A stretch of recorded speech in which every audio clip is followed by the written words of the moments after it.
tere, täna on 22. detsember 2025 ning ma vestlen täna ühe Telegrami lugejaga, kes võttis minuga ühendust ning teemaks, mis teda huvitas, on siis rikaste maksustamine, millest me oleme kirjutanud viimasel ajal. See on siis teema, mille on populaarseks teinud Inglismaalt pärit endine treider ja nüüd edukas Youtuber ja kirjanik Gary Stevenson ning minuga võttis siis ühendust Telegrami lugeja, kes soovib jääda anonüümseks. Nimetame teda siin lihtsalt Silveriks, ta pilti ei näita, aga ma huviga kuulan, mis ta mulle öelda soovib või mis on tema mõtted. Lühidalt öeldes ta võttis minuga ühendust ja ütles, et ma eksin selles teemas. Seega ma hea meelega kuulan, mida Silver sel teemal rääkida soovib. tere, Silver! tere, Ando! Ülikõva, et sa võtsid ühendust. Sa oled tegelikult esimene, kes on sellel teemal niimoodi võtnud ühendust, et ta soovib nagu rääkida, et mulle on tulnud võib-olla paar kirja, et põnev teema või ütleme, kommentaarid on kuskil Youtube'is või artiklite all, aga et reaalselt see teema niimoodi huvitab, et tahab nagu vestelda. See oli minu jaoks väga teretulnud, sest kogu minu asja huvi sellega üldiselt ongi, et tekitada diskussioon. Et see puudutab nii seda maksuteemat kui ka mingisuguseid muid geopoliitilisi või koroonateemasid, et ma arvan, et kõikide probleemide põhjuseks ongi see, et puudub dialoog ja igasugune diskussioon. seega ülikõva, et sa võtsid ühendust. Läheme siis kohe teema juurde. Sa kirjutasid mulle, et ma olen asjast valesti aru saanud. Et ma lasen sul rääkida. No selles mõttes, et valesti aru saanud, et vaata, igal inimesel on omad motiivid mingisugused, noh, rikastel tavaliselt on need kas siis poliitilised või võimu või lisaraha või mis iganes, eks ole, et noh, rikastel ei ole samad probleemid kui vaesetel, eks ole. Ja see, rikas inimene, noh siis rahaliselt rikas inimene hakkab propageerima midagi sellist, et tuleks rikkaid maksustada, et meil on siin, ma mäletan, kas Warren Buffet äkki oli see, kes propageeris ka midagi sarnast, et peaks rikkaid maksustama, et vaata, kui palju meil raha on ja me ei maksa üldse makse ja nii edasi, eks. et siinkohal, et kuidas tooks siis analoogi paralleeli, et kuidas siis nii-öelda eluseadused siis toimivad, on üks selline raamat, on The Slight Age. Ma ei mäleta, kes see autor oli, aga raamatu lühikokkuvõte on siis see, et sa püüad iga päev siis midagi kasvõi 1% võrra parandada enda juures, et oma tegevused, oma rutiinid, no mis iganes, mida oskad ette kujutada, et kui sa iga päev püüad midagi paremini teha, midagi rohkem teha, et siis lõppkokkuvõttes see töötab nagu pika aja jooksul, annab suure tulemuse, eks ole. Et üleöö siin midagi ei juhtu, aga aastakümne, mis iganes aja pärast sa märkad, eks ole, suuri muudatusi.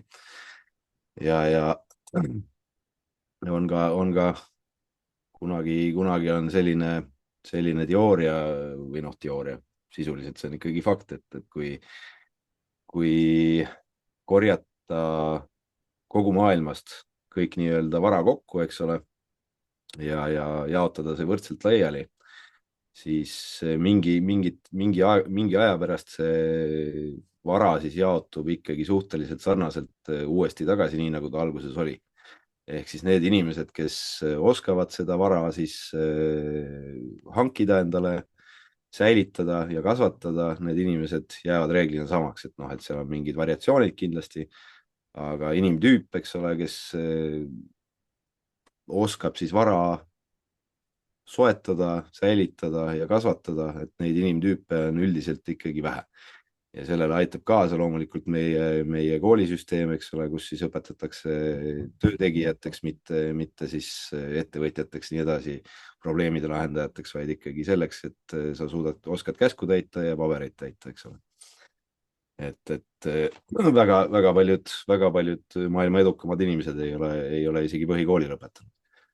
Et see siis peaks nagu näitama, et ei ole oma ajupesu kätte saanud.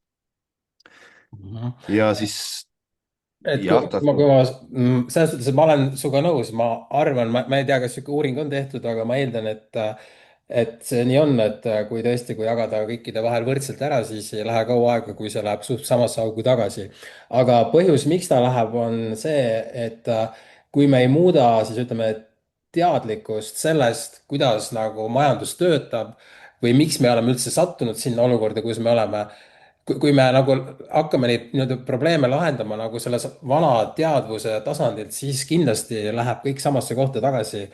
aga vaata, ma ei tea, kas, kui palju sa oled nagu kas sa lugesid muidu läbi need Gary Stevensoni need artiklid või oled sa mõnda ta Youtube'i podcast'i või midagi kuulanud, et kas sa oled muidu kursis, mis tema see konkreetne plott on, kui ta ütleb, et tuleks maksustada rikkad? Pean tunnistama, et ma olen seda tahtnud teha, aga ma ei ole selleni kordagi jõudnud, et kuidagi nagu, kuidas ma ütlen, ilma nii-öelda raamatut lahti tegemata hakkab vastu, ütleme nii. Okei, et okei, ma teen sulle lühikokkuvõtte. et vaata, praegu on niimoodi, et alates 2008 majanduskrahhist või kriisist, ükskõik kuidas seda nimetada, on toimunud hiiglaslik varade ümberjaotamine. Selles mõttes, et varad on kogunenud kõik ühte nurka. ja vaata, mis juhtus, oli see, et nii 2008 kui ka koroonapettuse siis nagu ajendil trükiti juurde enneolematult suur kogus raha ning see jõudis ringiga põhimõtteliselt tagasi maailma kõige rikkamate inimeste kätte. aga samal ajal palgad ei tõusnud, on inflatsioon, keskklass jääb aina vähemaks nõrgemaks ja töölisklass jääb üha nõrgemaks ning Gary Stevenson on täiesti veendunud, et kui rikkaid ei maksustata, siis kuskil 2 põlvkonna jooksul sureb keskklass täielikult välja, et jäävadki alles ainult puruvaesed ja huipurikkad, umbes nagu Hunger Games. ning ta ütlebki, et see, et majandus on hävingus, seda põhjustab see, et varad on ebavõrdselt jaotatud ning tema mõte ei ole see, et võtame rikastelt kõik rahad ära, et teeme kommunismi või ütleme mingi Robin Hood, see ei ole ta point. tema point on see, et tuleks maksustada vara pluss pärand ning vähem maksustada tööd, sest praegu on niimoodi, et kuskil 90% inimestest kõikjal maailmas elavad laias laastus peost suhu. ütleme, et Eestis on see protsent, just hiljuti oli meil intervjuu Elvis Braueriga, tema ütles, et 7 inimest 10 Eestis, nendel on kontol vähem raha kui 700 eurot. ehk siis sisuliselt Eestis on 70% inimestest elavad peost suhu. mõnes riigis on see protsent natuke teine, aga laias laastus see on kõik selline. ning ta ütlebki, et juhul, kui ei maksustata rikkaid, siis see protsent aina suureneb ning ta toob välja, et 20. sajandil peale teist maailmasõda oli läänemaailmas ja lääne ühiskonnas, siis ütleme Mandri-Euroopas ja USA-s ja Austraalias ja Kanadas oli selline teema, et ühe palgaga sai perekond lubada endale maja, auto, käia puhkusel ja nii edasi. täna on niimoodi, et enamus inimesed nagu ma ütlesin, eks ju, nad elavad peost suhu ning üha rohkem inimesi on, kes ei olegi võimelised üldse ever suutma endale soetada korterit, sellepärast et neil ei olegi raha, nagu kinnisvara neil ei ole. ja vaata, kui on olukord selline, kus enamus raha on üksikute inimeste käes, siis nendel ei ole rahaga mitte midagi teha. Nad saavad, ainus, mis nad saavad teha, on sisuliselt nagu investeerida varaklassidesse ning siis juhtubki nii, et nemad ostavad üha rohkem asju endale, kaasa arvatud ka riigivara ostetakse ära ning piltlikult me oleme sellises olukorras, kus me justkui hakkame mängima monopoli mängu ning kõik raha on ühes kohas, ütleme ühe tüübi käes ja meie alustame siin all kuskil, eks ju, ning me ütleme, pohhu, et see raha on kõik seal ühes kohas, ma oskan monopoli jube hästi mängida. aga tegelikult see ei käi niimoodi, sellepärast et kui sa oled monopoli mänginud, siis sa saad aru, kui sul on vähe raha ja teisel on palju raha, siis sisuliselt mäng on juba läbi. et see ongi tema jutu point, et kui maksustada, siis nagu superrikkad, tema räägib, ütleme, ta räägib, ütleme UK tasandist, seal käib rohkem juttu, ütleme, kellel on 100 miljonit ja nii edasi, eks ju. aga üldiselt ta toob välja, et on maailmas palju näiteid ajaloost, kui ka on, kas see oli äkki Šveitsis või kuskil, ma peast ei mäleta, aga ühesõnaga on näiteid, kus rikaste maksustamise tulemusel tekkis olukord, kus masside ütleme, maksusi sai vähendada ning ta ütleb ka veel seda, et selleks, et majandust üldse elavdada, see saabki juhtuda ainult sellisel viisil, kui massidel on raha, mida siis nagu kasutada. aga hetkel, nagu ma ütlesin, enamus elab peost suhu. see on, ütleme, see lühikokkuvõte. okei, ma olen suures osas ma olen nõus sellega, et see nii on, aga siin on üks fundamentaalne probleem on see, et meie pangandussüsteem, meie poliitikud, kõik see on nii läbi ja lõhki mäda, et nii-öelda väiksel inimesel on suhteliselt võimatu nii-öelda siis get ahead, eks ole, teistest edukamaks saada, eks ole, et oma kogemuse põhjalt võin öelda, et see on suhteliselt keeruliseks tehtud, et kõikvõimalikud, nagu öeldakse, et palgatööga rikkaks ei saa, eks ole. Jan, jah. et et vaata, minu, siin ma ütlen siia vahele, et siin on vaata, see on kaks eraldi teemat. üks teema ongi see, et valitsus ja poliitika, kogu see asi ongi täitsa perses, et oletame, kui tuleks ka, ütleme nüüd see huipurikaste maksustamine, siis sellest ei ole palju kasu, kui valitsus ja kogu see seltskond läheb sama malliga edasi. et nüüd jutu point ei ole see, et me maksustame nüüd need täiesti rikkad ära ning siis valitsus saab väga palju raha ja siis seal mis iganes reformid või EKRE-d või kes iganes tüübid võtavad raha endale. et see ei ole nagu see asja nagu ainus nagu see nurk, et siin ongi vaja aru saada, et süsteem on nagunii hävingus ja nüüd üha rohkem, vaata praegu on see, et kõik riigid elavad üle võimete, Eesti kaasa arvatud ja nad see aasta nad ju vaata kinnitasid järgmise aasta eelarve, mis on miljard eurot üle võlli ja nad ütlesid, nad selle nimel võtavad laenu ja laenud läheb maksma 1,7 miljardit ja vaata kokkuvõttes see laen läheb ju maksudena massidele, lõppkokkuvõttes peavad massid selle kõik kinni maksma ning kui seda raha mujalt ei võeta, siis ei olegi muud valikut, kui massid peavad selle kinni maksma. et, eks ju veel kord, jutu point, rikaste maksustamise point ei ole see, et siis saab korrumpeerunud valitsuses rohkem raha, vaid see, et siis me saame näidata, et on võimalik see raha võtta kusagilt mujalt. ja kokkuvõttes siis tuleks nagu selle nagu ideoloogia pealt tuleks nagu ühiskonnas tekitada diskussioon. okei, no mul on väga-väga keeruline ette kujutada seda, et tänases olukorras niisugune asi üldse kuidagi õnnestuda saaks. et siinkohal ma tuleks tagasi ikkagi sellesama raamatu juurde, see Slight Edge, eks ole. et täpselt samamoodi töötab pangandus, töötab poliitika, eks ole, et neil on alati olemas see slight edge, millega nad järk-järgult, eks ole, õõnestavad siis nii-öelda lihtsa inimese jalgealust.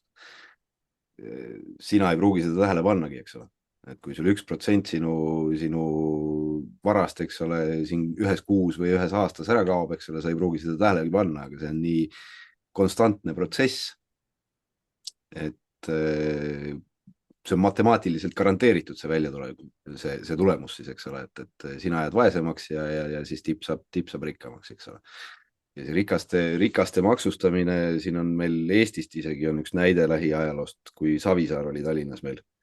noh, see võib-olla väga lähiajalugu ei ole, aga oli Savisaarel oli selline mõte, et kuidas Tallinna eelarvet siis täita, et teeme müügimaksu, eks ole, 1%. ja see ei läinud läbi sellepärast, et juriidiliselt on võimalik seda maksu vältida. ehk siis, kui sa registreerid oma ettevõtte aadressi Tallinnast väljapoole, siis sa seda maksu maksma ei pea, eks ole. ja see maks ei, noh, 1%, eks ole, 100 eurost 1 euro, eks ole, et see ei ole nagu, ei tundu nagu suur raha, eks ole. aga kui sul on ikkagi käive on seal sadades miljonites, siis see 1% on juba päris märkimisväärne summa, eks ole, et see ongi jälle see slight edge, eks ole. suur ettevõtja näeb seda, et see 1% on ikkagi märkimisväärne summa tema käibest, eks ole. ja ta hakkab tegutsema selle nimel, et seda maksu vältida, eks ole. samamoodi on meil siin põhjanaabrite poolt on näide, kus siis on kehtestatud siis nii-öelda rikaste maks siis või kuidas nimeta, kuidas tahad, et pärandimaks samamoodi. et kui sa oled üles ehitanud mingisuguse kaupluseketi, eks ole, või mis iganes suurema äri, eks ole. ja kui sa peaksid oma siis ettevõtte nii-öelda noh, seadusjärgsetele pärijatele andma, siis nad on sunnitud sealt mingisuguse osa maha müüma selleks, et seda pärandit üldse vastu võtta. Ja see on siis andnud sellise tulemuse, kus siis kodumaised firmad on läinud välismaiste omanike kätte puhtalt sellepärast, et inimesed ei taha maksta seda pärandimaksu. ehk siis ta töötab vastupidiselt soovitule.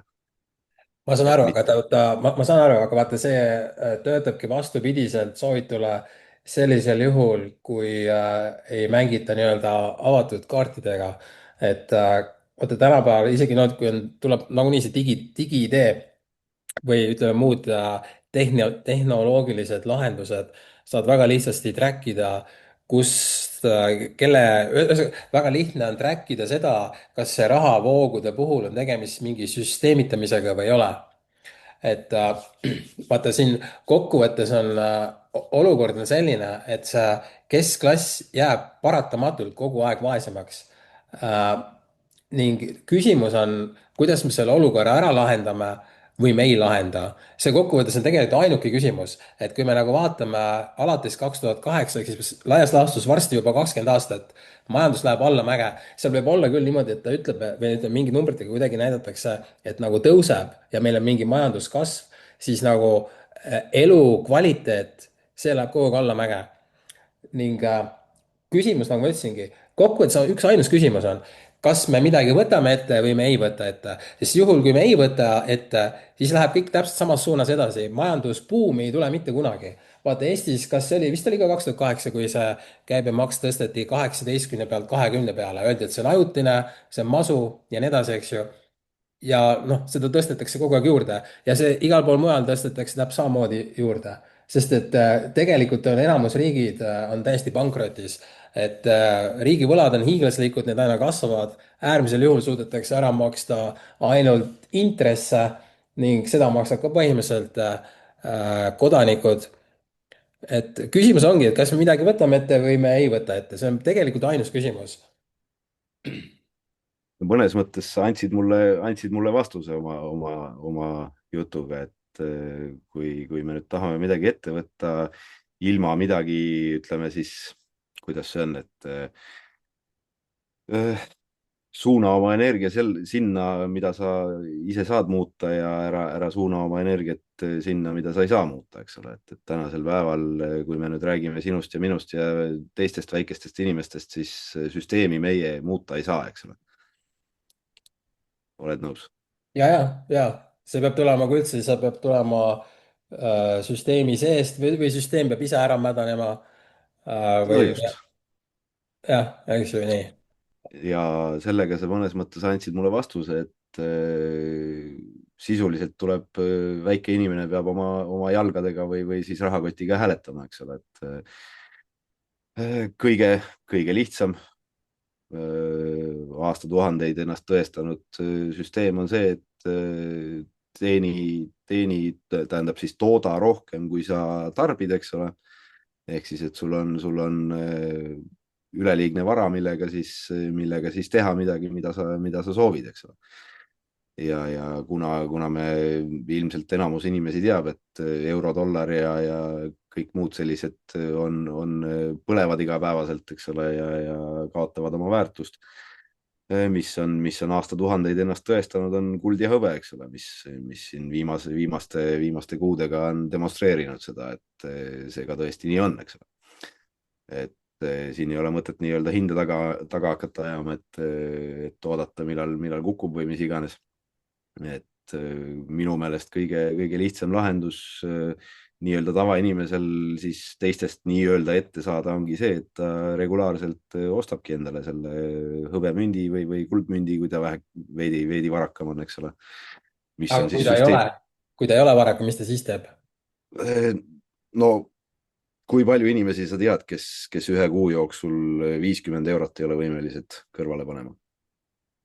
Äh, no selles suhtes ma näen, minu tuttavad, ma arvan, nad kõik on seda võimelised tegema, 50 eurot kõrvale panema, ma ei kahtle selles. aga lihtsalt, kui vaadata statistikat, siis väidetavalt inimesed, kes elavad peost suhu, see number kasvab kogu aeg.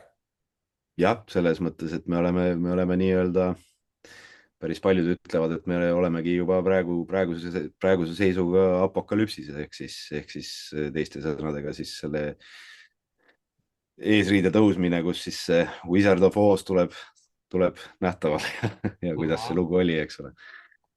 et täna võib öelda, et jah, see võib täiesti õige olla, et nii mõnelegi inimesele on juba liiga hilja, eks ole, nii-öelda üles ärgata ja tegutsema hakata, aga inimese aju on loov, et alati on mingisugused väljapääsud, et selles mõttes tuleb leida võimalusi, kuidas endale enda sissetulekuid kasvatada, kuidas enda oskusi kasvatada.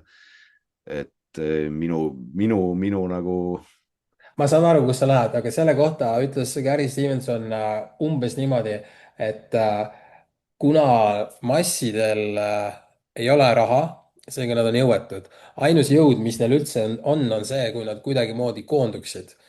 ja senikaua, kuni nad ei koondu, nad sisuliselt üks ori võitleb selle nimel, et olla parem kui teine ori ja kokkuvõttes nad ei tule sellest nii-öelda rat race'ist kunagi välja. see on väga üksikud, vähem kui 1%, kes sealt välja tuleb.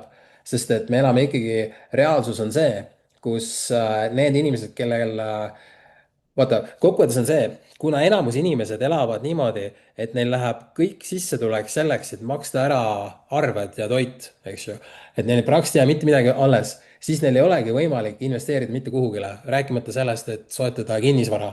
aga nüüd need tüübid, kellel on raha, nendel on niimoodi, et neil läheb võib-olla elamise peale läheb 1%, võib-olla veel vähem.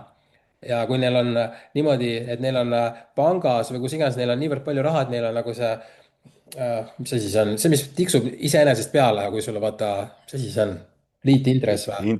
no intress jah, ja jah, intress, eks liitintress ju, jah. et sa ei pea mitte midagi tegema ja sul tuleb, ütleme, kellel on, ütleme, 100 miljonit, eks ju, neil tuleb iga kuu, mis iganes see summa on mul hetkel, ma ei ole matemaatikas tugev, sisuliselt sa saad aru, neil tuleb iga kuu 20 tonni või 200 tonni või mis iganes see summa on, neil tuleb peale ja nad saavad investeerida kõik raha kogu aeg ära. ja siis selle tulemusena on niimoodi, et kinnisvara läheb ka kõik kogu aeg nagu nii-öelda ainult rikaste kätte ära, et üha rohkem inimesi elavad üürikorterites ja kuna noored elavad üha rohkem üürikorterites, kaasa arvatud keskealised, väga paljud elavad üürikorterites, siis on olukord selline, kus noortel ei ole üldse motivatsiooni luua peresid, sellepärast et kui neil ei ole isegi raha, et soetada kodu, siis kuidas nad peaksid hakkama peret looma. et siin on nagu mitu niisugust nüanssi, mis tegelikult vajaks nagu lahendust või no vajaks nagu tähelepanu. et täiesti teises suunas, aga teine näide on Rail Baltica. Rail Baltica ehituseks on puudu mitu miljardit ning seda raha, ainus variant, et kust seda raha üldse tuleks, on, kui nüüd võetakse laenusid. nii, kui sa võtad laenu, siis ringiga pead selle ikkagi maksumaksja kinni maksma. et nüüd ongi küsimus, et kas inimesed on huvitatud sellest, et raudtee saaks valmis, et nende makse tõstetakse, et sisuliselt neil jääb raha vähemaks, kas inimesed on sellest huvitatud? teine teema, kas inimesed on nõus sellega, et tulevikus sünnib lapsi üha vähem, sellepärast et noored on olukorras, kus nad ei näe pointi lapsi teha, pere luua, sest et elu on liiga kallis. et põhimõtteliselt need on teemad, mida tuleks nagu arutada ja mina olen täiesti veendunud, et see et kui igaüks nuputab, kuidas natukenegi paremini või natukene sissetulekuid suurendada, ma arvan, et see ei ole lahendus. jah, noh, selles mõttes, et ma olen ikkagi pigem kaldun pessimistiks selle poole pealt, et mulle tundub, et see, ma usun, et Elvis on üsnagi palju sama arusaama peal, mis mina selle koha pealt ja tõenäoliselt ka nii mõnedki muud külalised, kes sul on seal Davidist see noormees Mait ja ma Kraav. ei mäleta, jah, ja kes see Bitcoinist rääkis, ma ei mäleta, mis ta nimi oli. Rosser. Risto Rossor, jah, just, Jah. et ma usun, et meie arvamused on suures pildis samad, et tuleb lihtsalt lasta sellel süsteemil minna oma teed, et noh, ma ei tea, tuuleveskitega võitlemine minu meelest, et ei no jaa, aga ütleme, kui mõelda nüüd see, et meil oli vaata see mitte majanduskonverents, vaid see digiidee konverents, kus meil oli see vestluspaneel, mitte konverents, vaid vestluspaneel, Red Pill konverents. seal ma viskasin teema õhku, et kui tuleb nüüd digiidee ning sisuliselt see tähendab sama reaalsust, mis on juba Hiinas kontrollühiskond, sotsiaalkrediidiskoor ja nii edasi, et kas inimesed lähevad tänavatele. ja Elvis ütles, et ei lähe keegi ja nägime koroonaga, et ei lähe. aga ta ütles, palju suurem mure, mitte mure, aga no jah, ütleme, point on see, et inimestel pole enam varsti söögiraha. ja ta ütles, et sellepärast nad lähevad küll tänavatele. ja kui ma natuke selle peale mõtlesin, ma olen täiesti nõus. ma arvan reaalselt, kui inimestel ongi olukord, kus neil ei ole söögiraha, võib-olla neil on isegi nii, et ei ole, ütleme, neil on lapsed ka, et kõik on täiesti näljas, siis paratamatult midagi lõhkeb varem või hiljem. ja mina arvan, et see on ainult aja küsimus, kui see lõhkeb. ning ma arvan, et see ongi nüüd see koht, kus nüüd meiesugused inimesed, need, kes saavad aru, miks see olukord on selline, nagu ta on, et meie peaks välja mõtlema need lahendused, sest et ega süsteem seda meie eest ei tee. süsteemil on täitsa pohhu nagu. ja ei, süsteemi eesmärk on kõik korjastada ja oma pilli järgi tantsima panna, eks ole, et Mhm. muidugi ma olen Elvisega selle koha pealt nõus, et meil on ajaloos tõenäoliselt mitmeid näiteid, kuidas see oli, ma ei mäleta seda protsenti, kas ta oli 60% või 80%, et kui sinu sissetulekust see protsent, eks ole, kulub siis esmatarbekaupadele ehk siis ellujäämisele. See protsent oli, ületati, ma ei mäleta, üks niisugune sündmus oli nagu Araabia kevad, kui ma õieti mäletan, oli selle nimi, ja kus kuskil siis 10 aastat tagasi. jah, kus siis inimeste sissetulekust nii-öelda esmatarbekaupade peale kuluski, kas see oli 60 või 80%, ma ei mäleta. et kui see piir läks üle, siis rahvas tuli tänavatele. Neil ei ole muud valikut. Just täpselt, et kui see noh, samamoodi loom, eks ole, kui sa looma surud nurka, tal ei ole kuskile minna, siis ta ründab, eks ole. Mhm. et selle koha pealt ma olen Elvisega täitsa nõus, et kui see sul nii-öelda tagumikust tükki ära ei võta, et siis sa tõenäoliselt tänavale ei lähe, eks ole, et see digi-ID on, eks ole, mõni näebki seda, et oh, jumala äge, jumala mugav, eks ole, kindlasti ja mõned et, ootavad juba. et noh, ma tean paljusid inimesi, kellel ei ole mitte ühtegi senti sularaha kaasas, eks ole, neil on ainult oma telefon on taskus, eks ole, kõik asjad on telefonis. kui see telefon tal nii-öelda kinni keeratakse, siis ongi, eks ole, et no mis nüüd saab, eks ole. Mhm. et ma olen korduvalt käinud, palju kordi on juhtunud niimoodi, et kolleegidega lähme sööma, eks ole, kaardimakse ei toimi, eks ole. ma olen ainuke mees, kellel on sularaha taskus. Mhm. kõigil teistel on, eks ole, kaardid, telefonid ja kogu lugu, eks ole. jah, see on mugavus. et ma olen nõus, eks ole, et noh, sisuliselt ma saaks ka oma rahakotist nii-öelda lahti saada, et kõik asjad, kliendikaardid, pangakaardid, mis iganes, kõik on võimalik telefoni panna. ma põhimõtteliselt ei tee seda, sest see piirab minu vabadust, eks ole, samamoodi on, kui mul on üks ainukene pangakaart, eks ole, ja selle pangaga peaks midagi juhtuma, eks ole, siis on täpselt samamoodi, ma olen, eks ole, Mhm. lõhkise küna ees, eks ole, et ma ei saa maksta, eks ole, toote või teenuse eest. Siin ongi sularaha, eks ole, samamoodi kuldhõbe, eks ole, mida sa saad oma käes hoida. et noh, sularaha varem või hiljem on odavam on sularahaga ahju kütta, kui puid osta selle sularaha eest, eks ole. ma tean jah, varem või hiljem, nii ongi. et küsimus on millal, mitte kas. just täpselt, et see on matemaatiline paratamatus, eks ole, ja samamoodi nagu sa rääkisid sellest liitintressist, eks ole. see oli minu meelest Risto Rossor, kes seda ütles, kes rääkis Mike Brown'i podcast'is, oli hiljuti siin kuu või paar tagasi. tõi need matemaatilised numbrid välja, et eurosid, dollareid trükitakse juurde iga aasta suurusjärgus 10%. ja ametlik inflatsioon on 2 või 3 või 4 või mis iganes nad siin, neil see ametlik number on, eks ole. et paratamatus on ikkagi see, et lõppkokkuvõttes see 10% jõuab reaalmajandusse. ehk siis see inflatsioon reaalselt on ikkagi 10% ja kas see on nüüd nii-öelda stabiilne või ta on, eks ole, hüppab aastast aastasse, eks ole, kord on noh, ise lähed poodi, eks ole, kui sa vähegi hindasid jälgid, et ma ei tea väga palju asju, mille hind ei oleks kahekordistunud siin viimase 3-4 aasta jooksul. Mhm. Telegrami subscription ei ole. no väga palju neid asju ei ole, eks ole. et me et siin rääkisime kunagi ennem seda, kui see inflatsioon nagu kohale jõudis, siis me rääkisime millegi 21 või niimoodi, et me peaks hindasid tõstma. aga see kuidagi, see ei tundunud nagu mõistlik ja nüüd on niimoodi, kui me praegu tõstaks hindasid, siis kaoks ka need vähesed ära, kes on alles jäänud. no see peaks ka olema üks indikaator, eks ole, et rahval ei ole raha. See on väga rets jah. aga vaata, mõtle niipidi, kui tuleks eks see vaata, kokkuvõttes küsimus on selles, et kuidas seda eelarvet nagu täita või seda puudujääki või ütleme, selleks, et see nii-öelda riik või ütleme, ühiskond toimiks. praegu on niimoodi, et enamus maksavad kinni nagu massid, maksumaksjad.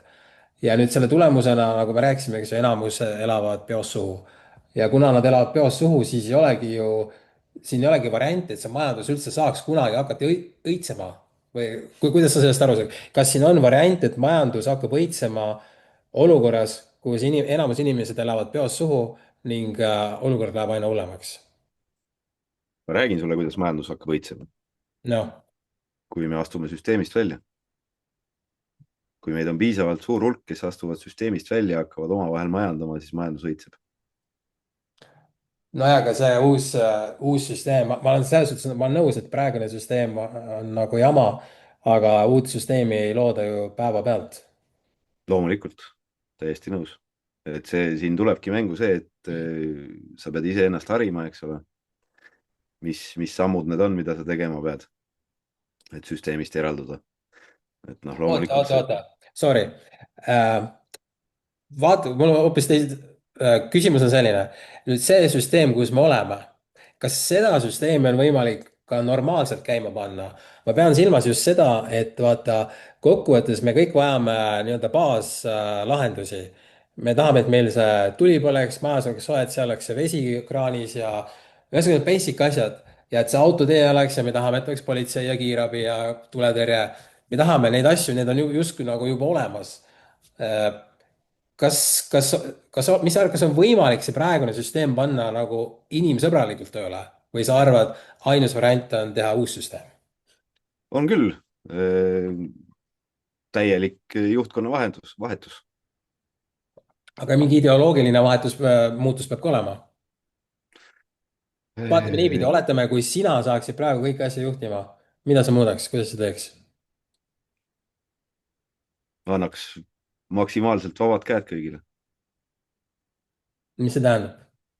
mis tähendab seda, et ei ole seadusi, ei ole regulatsioone, ei ole piiranguid, mitte midagi. vaba majandus. mina ei saa tulla ütlema, et Hando, jõu, et kuule, et kui sa tahad selle diivani sealt sul selja tagant osta, et siis sa pead mulle 10% selle eest maksma. ma ei saa teha seda. no vaatame, see mingi loogika või mingisugune reeglistik peab olema selleks, et saaks nüüd toimida need asjad, ütleme siin kiirabi ja et autoteed oleks olemas, et mingisugune loogika, et ta ei saa nagu päris nagu metsik lääs olla ju. Üksainukene reegel on siin elus, see on üksainukene. ära tee halba. ma saan sellest aru, aga kuidas see raha liigub, kuidas me saame eelarve teha kiirabi ja autoteed ja siuksed asjad? vabaturumajandus. selles mõttes sul endal on maamaja, ma olen aru saanud. jah, ma eeldan, et sul ei lähe sinna sileasfalt sinna ukse ette. no ei, kindlasti mitte. Nonii, kui sul oleks pangaarvel noh, ütleme lihtsalt lambi näite, eks ole, kui sul täna on 10 tonni vaba raha, eks ole, kui see 10 tonni saaks järsku 20 tonniks, eks ole.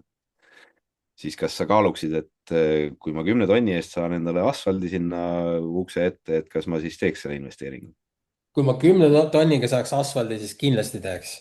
no näed, aga see ma on, ei ole neid hindasid uurinud, aga mulle on jäetud mulje, et see maksab 100 000 või miljon isegi. ei, me ei räägi siin konkreetsetest numbritest, ma lihtsalt näitlikult, piltlikult, eks ole, toon näite, et ja, ja kui sul on vara rohkem, eks ole, ja samamoodi, kui riigil ei ole makse, regulatsioone ja nii edasi, noh, lihtne näide, eks ole, et igas autos peab olema tulekustuti. mm. See on riiklik regulatsioon, eks ole, motiiviga suurendada tulekustutite läbimüüki. Et see on ebavajalik asi või? No ma ei ütleks, et ta nüüd täiesti ebavajalik on selles mõttes, et mul on, endal on ka natukene võib-olla rahulikum olla, kui mul autos on tulekustuti, okei okay,, et ma saan selle esmase mingisuguse, noh, kui tekibki mingi pisikene tuli, eks ole, et ma saan selle või noh, tõenäosus on suurem, et ma suudan selle kontrolli alla saada, eks ole. Pisikese tule ehk saab, ma olen kunagi, me kunagi ammu panime heinapalli põlema. see läks nii suureks läigiks, et meil tuli hirm nahka, siis võtsin selle auto kustuti ja see oli mingi 5-10 sekundit, see ei teinud mitte midagi. no just, mul on endal isiklikult üks näide, kus mul auto süttis põlema, õnneks oli talv. Mul oli, eelmine omanik oli radiaatori ette papitüki pannud, et see talvel siis püsiks soojemana, eks ole. Mhm. Ja see papitükk läks põlema just sellel hetkel, kui ma auto ära parkisin. Mhm. Sain kapoti lahti, lund peale visata ja kõik oli ilus jälle, eks ole. Et samamoodi on, ma ei mäleta, kas see oli C-kategooria väikelaevades vist, peab olema tulekustuti. Ehk siis sinna alla kuuluvad kummipaadid ja väikesed puupaadid, eks ole. Ütle mulle, mida sa teed selle tulekustutiga seal? no ma saan aru jah, kuhu sa sihid. mina mõtlen niimoodi, kui võtta nüüd see praegune süsteem, siis mina näen praeguses süsteemis päris palju häid asju. ma usun, et me kõik näeme ja ma arvan, et need, mis on nagu head asjad, et mina tahaks, üritaks nagu selle baasil luua, ütleme, täiustada seda praegust süsteemi ja mitte tingimata luua uut süsteemi. ma kindlasti muudaks seda, kuidas nagu nii-öelda valitsus või kogu see asi toimib. ütleme, see valitsus on võib-olla tobe sõna, et seda juhtimisstrateegia, mitte ütleme süsteemi ma muudaks, aga ütleme see, kuidas ütleme kiirabi töötab või tuletõrje, see on nagu päris hea, ma ütleks niimoodi.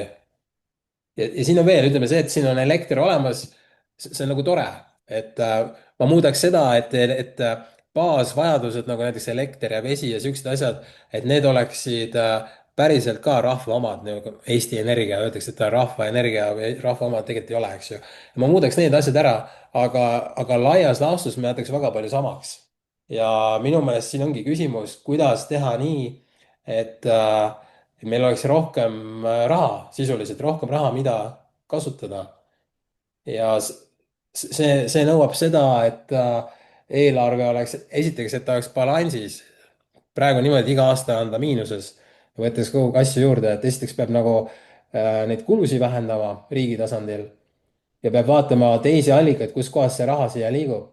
sest ikkagi veel kord, kui on väike seltskond, kellel on niivõrd palju raha, et nad iga kuu saavad soetada endale uut kinnisvara, siis varem või hiljem on ju olukord selline, kus enamus kinnisvara on nende inimeste käes ja siis nad saavad dikteerida, kui palju keegi peab üüri maksma. ja noh, see olukord saabki ainult hullemaks minna. et ma tahaks ikkagi nagu seda teemat kuidagi arutada, et vaata, nagu ma ütlesin seal kuskil saates või artiklis, mina ei olnud enne seda, kui Gary Stevensoni asjad välja ilmusid, mina ei olnud elu sees mitte kunagi mõelnudki selle peale, kuidas nagu maksusüsteem justkui nagu võiks olla. et siit ma näen täielikult, et me saame neid varasi, ütleme siis tulusi teistest allikatest, me ei pea seda maksma nii-öelda peost suhu olukorras veel saad nüüd natukene nii-öelda oma selles viimases palgast, et ma arvan, et see on jama. Ma olen sinuga selles mõttes nõus jah, aga minu arvamus on see, et maksud peaks olema vabatahtlikud. Et on olemas, isegi Euroopas on üks niisugune riik olemas, kus maksud on vabatahtlikud. Mm, Et kui kuidas see poliitik, toimib siis seal, mis riik see on? Liiverland, mis asi? Liiverland, Liverland, ma ei teagi, mis asi see on.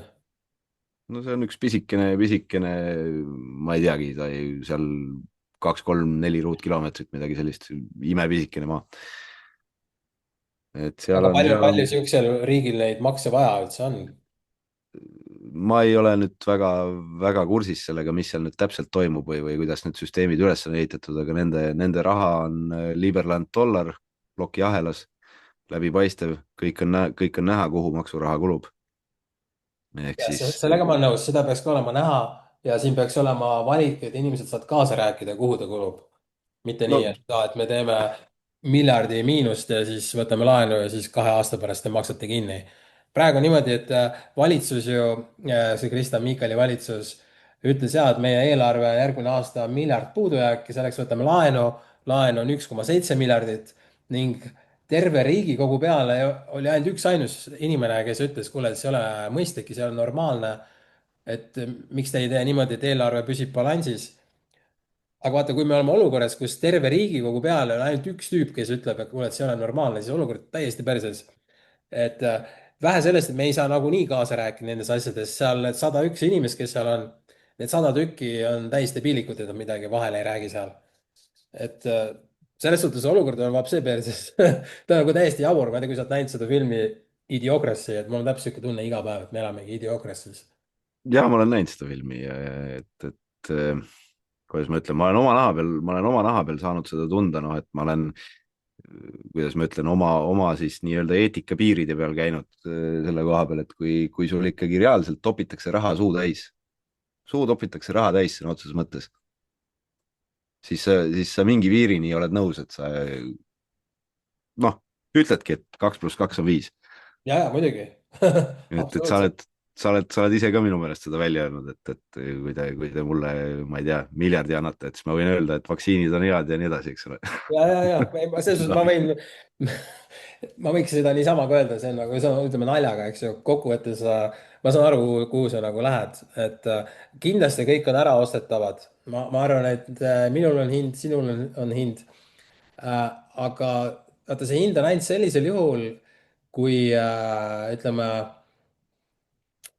kuidas öelda ma arvan, et kui sul on nagu teatud palju raha juba koos, et raha ei saa sind mitte kuidagi sinu elu mugavamaks teha, sellisel juhul ma arvan, et inimesi on nagu juba raskem ära osta. aga ütleme, siuksed väiksed inimesed, kes vaatavad, jaa, võiks küll parem auto olla ja võiks asfalttee seal olla, siukseid inimesi väga lihtne ära osta. no just nimelt, et seal ongi mingisugune piir, kus sul läheb see nii-öelda igapäeva pangaarve enam väga ei huvita, eks ole, kõik baasvajadused on kaetud ja rohkem veel, eks ole.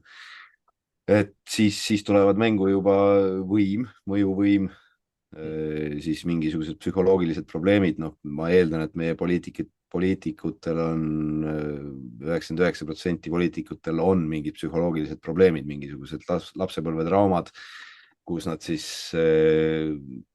näevadki, et nad tahavad olla, eks ole, esikaanel ja öelda, et sa võid seda teha ja sa ei või seda teha ja nii edasi, et noh, et need on psühholoogilised probleemid, et see terve inimene ei saa nii mõelda. et ja ma ma olen nõus. Ja, tahaks öelda, et sina ei tohi nii teha ja mina tahan, et sa nii teed, eks ole, et see on niisugune diktaatorlik mõtlemine, eks ole, mis viitabki siis mingisugusele psühholoogilisele probleemile. ma olen nõus. Ja. et jah asi saab alguse ikkagi lapsepõlvest ja koolist. Mhm. nojah, vaata, siin ongi see, et me ütleme, eks ju, et koolikiusamine ei ole okei, aga täiskasvanutena on kiusamine vähemalt sama suur, kui mitte suurem. et seda me siin nägime koroona ajal, mis toimus ja kokkuvõttes on vaja jah, nagu teadvuse nihet. jah, võin öelda,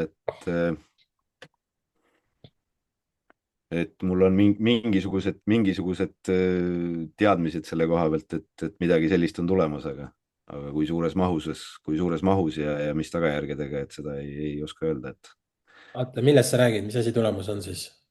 no mingisugune teadvuse muutus, mingit laadi. kust sa seda tead? ma ei tea, ma olen jõudnud sellisele arvamusele, ütleme nii, et see ei ole mingisugune fakt ega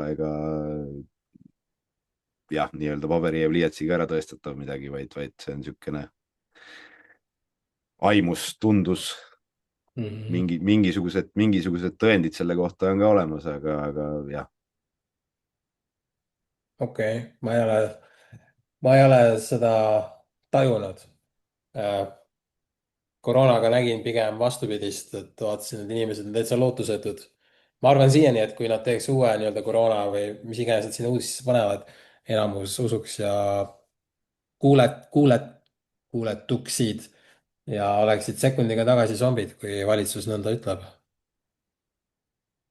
jah, ma usun, et see protsent on selle 90 lähedal, mis, kes nii-öelda astuks sama rongi peale, Mhm.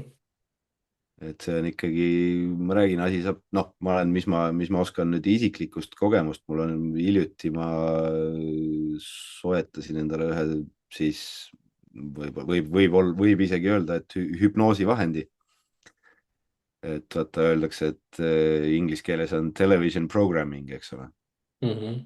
et töötab sarnasel põhimõttel.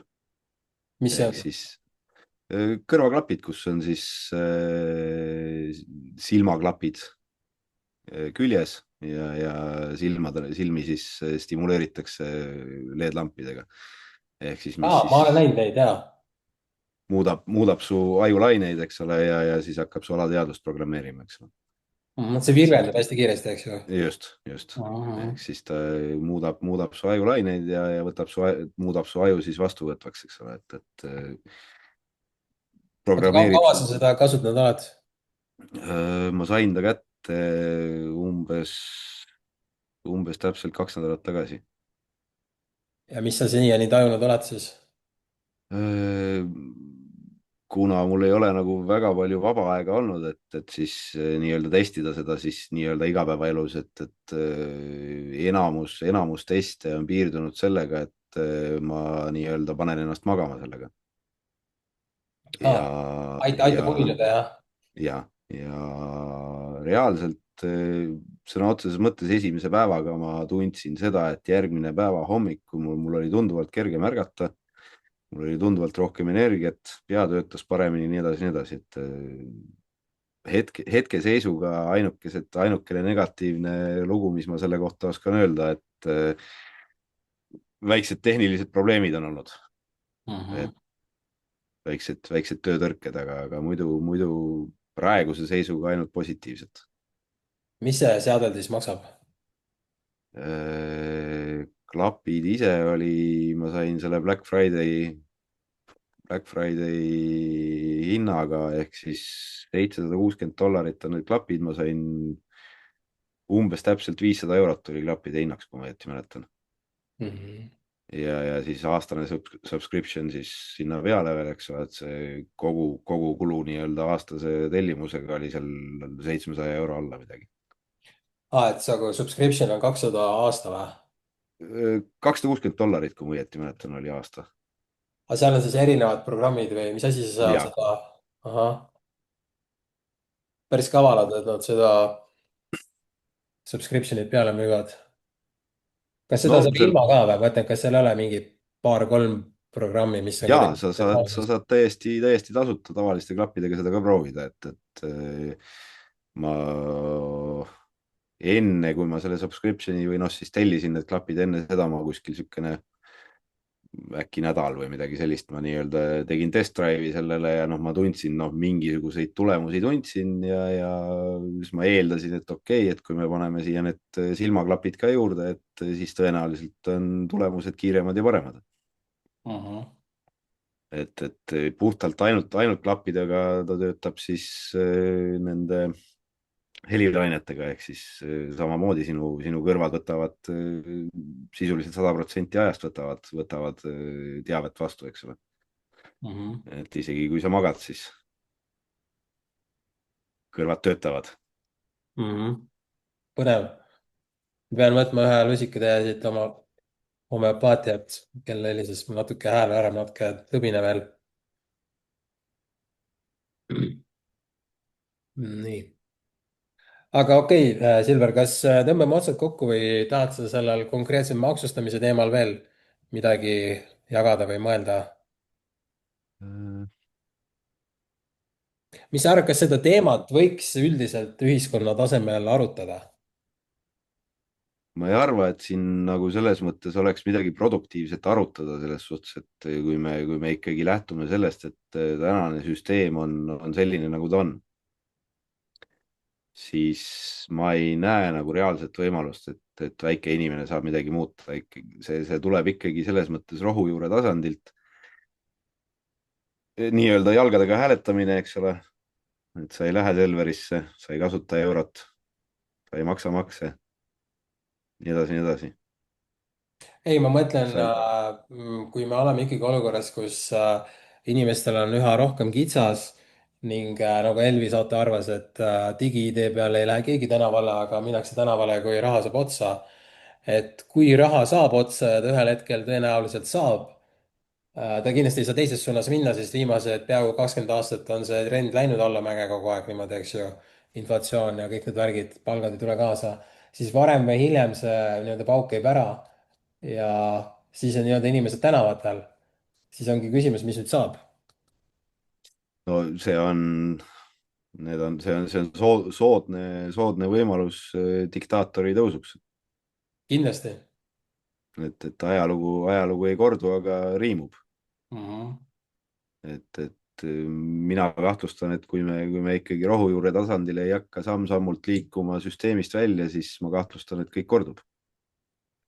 sina arvad ikkagi, et süsteemist väljaminek on see, kuhu me peaks nagu üritama jõuda, jah? ja no selles mõttes kujuta nüüd ette olukorda, kus siis sinu vara on nähtamatu. ehk siis keegi ei tea, mis vara sul on ja kus sul on ja palju sul on teda. kas see on üldse mõeldav tänapäeval või? See on täiesti olemas ja võimalik, neid lahendusi on väga palju. sa mõtled plokiahela peal? No enamus jah. ma nägin mingit uudist, kus nad tahavad digi-ID siduda kuidagimoodi ära kõikide nende kuidas nad nimetavad, ühesõnaga see koht, kus sa ostad krüptot, mul ei tule hetkel see sõna meelde, mis need on need? No portaalid jah, selles mõttes ma olen kursis sellega, et neid võetakse järk-järgult maha strateegiliselt kõik need portaalid, kus sul on võimalik Moneroga kaubeldada, kus sul on võimalik Pirate Chainiga kaubeldada, need portaalile võetakse süstemaatiliselt maha järjest. Mhm. Või siis allutatakse KYC nõuetele ehk siis know your customer, eks ole. kui on KYC, kas see tähendab, et siis riik näeb täielikult, palju sul kontol on või? No teoreetiliselt see ei pea riiki olema, siin on reaalseid näiteid, kus siis stiilis Bitcoini miljonärid, Ethereumi miljonärid, noh, ongi üks miim on selline, eks ole, kus siis nii-öelda häkker läpakas käes ütleb, et oh fuck, et noh, et tal on seal see ja see encryption, eks ole, et meie plaan on vett vedama läinud, eks ole. Mhm.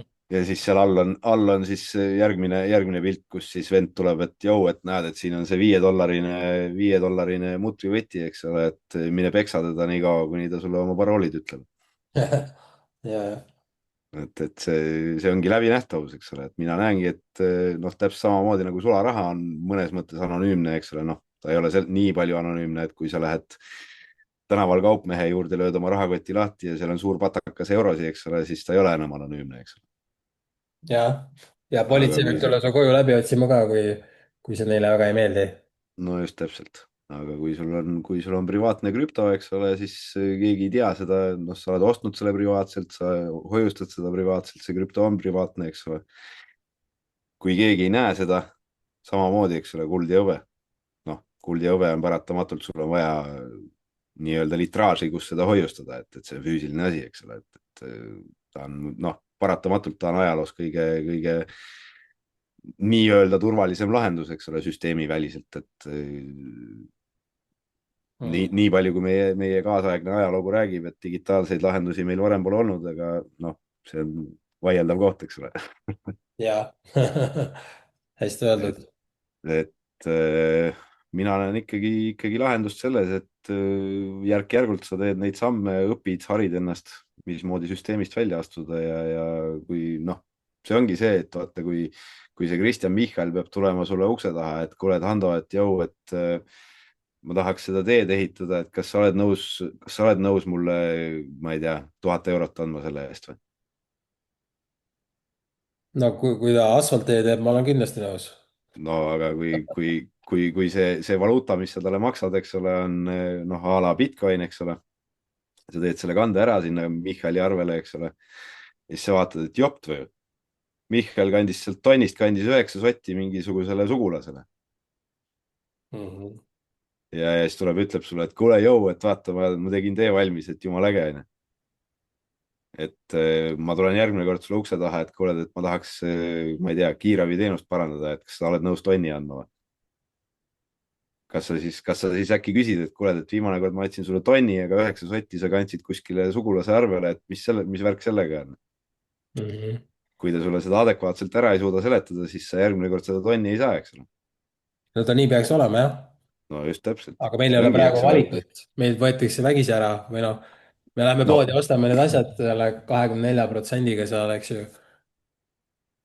no see ongi see, vaata, et sa ei näe, kuhu see raha läheb, eks ole, kui sa noh, Mhm. isegi on, eks ole, meil siin neid paljastusi küll ja küll, kus siis ilmselge korruptsioon on, eks ole, kedagi ei huvita.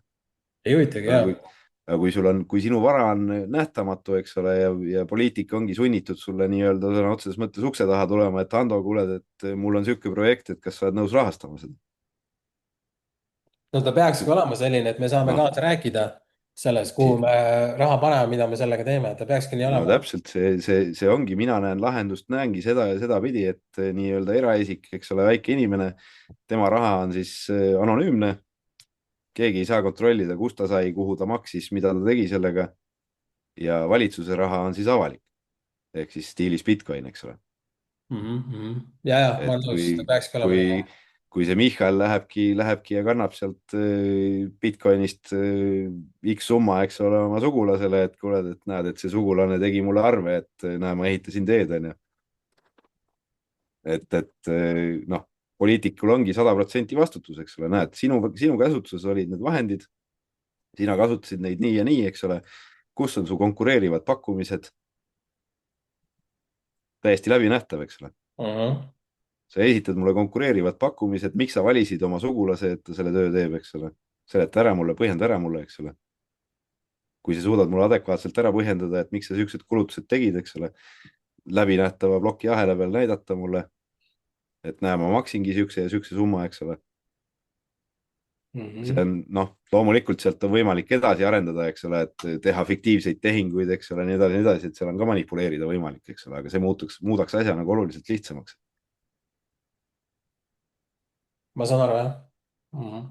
Et mina näengi nii, et väike nii-öelda eraisiku elu on anonüümne ja poliitiku elu on avalik. nii ta peaks olema ja. Et seal ma näen lahendust, eks ole, et kui on piisavalt Hando-suguseid, kes viitsivad nokkida seal kuskil plokiahelas, et kuule, jõu, et maksid sinna ja mille eest ja nii edasi, eks ole, ja kui ta reaalselt tulebki sulle aru andma, eks ole, ja suudab ära põhjendada, siis ta saab oma poliitikukarjääri jätkata, eks ole. aga praegu vastupidi me ei no saa just riigilt küsida täpselt, mitte midagi, et mis no sa just tegid, ta täpselt, küsib meie käest, et kuule, mida sa seal tegid no just täpselt, et asi on vastupidi, eks ole, ja, on öeldud, eks ole, et riiki valitseb rahvas, eks ole. Mhm. No paraku on asi risti vastupidi, eks ole, me elame tagurpidi maailmas, on küll jah. et kõik, mis meile õpetatakse, on tagurpidi ja kõik, mis meil tehakse, on tagurpidi ja nii edasi. ja kuule, aga tõmbame otsad kokku. Tore, et sa leidsid aega, et sul võtsid ühendust, tahtsid neid mõtteid jagada. ma loodan, et see ajendab ka teisi inimesi kaasa mõtlema. võime, võin kõikide inimestega teha nendel teemadel siukseid salvestusi. minu tingimus on see, et ma tahan need panna pärast avalikuks ülesse. ma ei viitsi nii-öelda salaja vestlusi pidada, sest et ma ei näe neil erilist mõtet. ma lihtsalt ei viitsi sellega tegeleda kuule, aga no aitäh selge see, sinuga. ja võta heaks ja ja, teinekordki, ja ole tubli, thanks. sina ka, tšau. tšau.